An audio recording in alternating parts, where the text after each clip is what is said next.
of different things for student teaching because we had so many students that we actually have all the student teachers come through our undergraduate class. Has anyone taken the undergraduate class with us? Oh, you did, okay. And when you didn't do it in 1999, did you? No. Okay.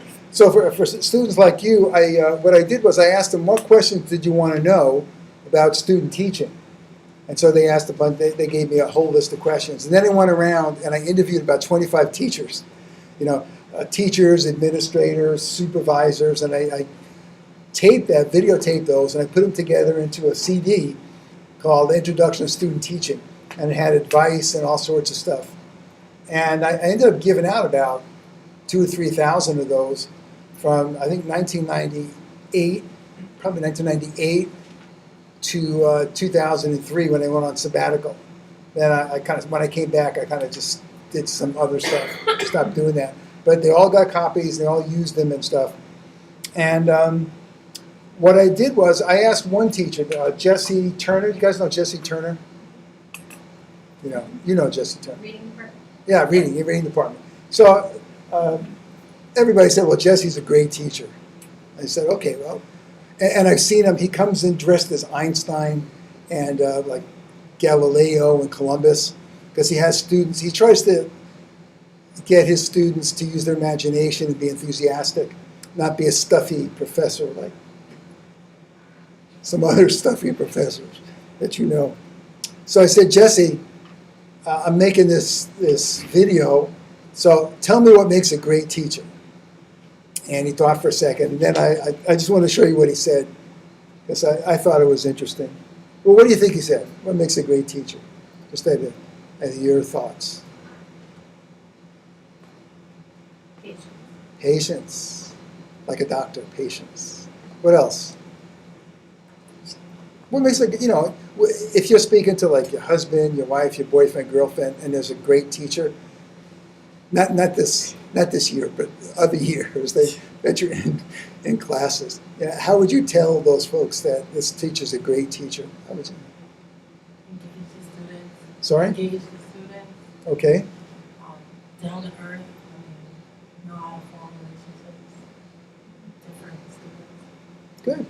Knowledgeable. Knowledgeable. Okay. Good. I like that. Interesting. I like that. And those I like those. I mean, I don't think a great teacher could not have those. So I figured Jesse's going to come out with that kind of stuff. This, that. So I just wanted to show you what he said. Because I thought I like it. And this is a long time ago, too. So this is in QuickTime. There's Jess. He looks probably older now, right? Okay, Jesse, so what makes a How great... long ago was this? 1999, 2000. Do you know him? Did you know him? No. You were all kids.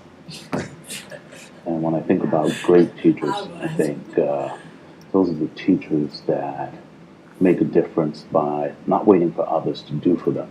So I use the analogy of the half glass. Is it half full or is it half empty? Now, in the traditional ways of thinking about that, people say half empty. They understand that half full and they think this is great. But really, half empty just means you're a poor teacher, a lousy teacher. And half full just means you're the kind of teacher that will just work with what you get. You do the best you'll have with what you have. But a great teacher fills their own glass, one drop at a time. So when they're taking classes at Central, they're saying, how can this class help make me a better teacher, regardless of what the class is? How can asking another teacher about what they do help make me a better teacher? What can I learn from every single student in my class that will make me a better teacher, so that every moment is a moment where we can fill our own glasses? That's what makes a great teacher. What do you think? Does that resonate at all? So I thought that's the kind of attitude I want student teachers to have, because no one cares why things don't happen. You ever have something happen and someone explains why it went wrong? I don't care. I know it went wrong, but you want things to work, and whatever it takes, you got to be able to do it. So I hope that, you always feel that even if things go wrong and you're having a hard day, that you'll make it better, because you have that power to do that. Question or comment? Or response? How about 2 responses from folks? And I can weed. Oh, this is good. I love weeding. Couple of responses. What do you think? Do you think that's a good analogy? It's a good way to think. It's actually good to hear teachers and professors say that. Mm-hmm. Why? Because sometimes you may see some professors and they just don't seem as if they're interested in being there. They don't feel as if they're present. You don't feel as if they're present. And when they're communicating to you and they're instructing you, it's kind of like, okay, it's in one ear, out the other. So for me, it's like, okay, you don't want to be here, so why can't you sit through your class? Well, that's really nicely put. It reminds me of a cartoon I saw a long time ago, probably when you were younger. It was like a teacher, it was a classroom where the teacher wasn't there, but it was a tape recorder, kind of like saying what the lesson was. And then on the desks, there were all tape recorders from the students, just kind of taping what the tape from the instructor had to say. You know.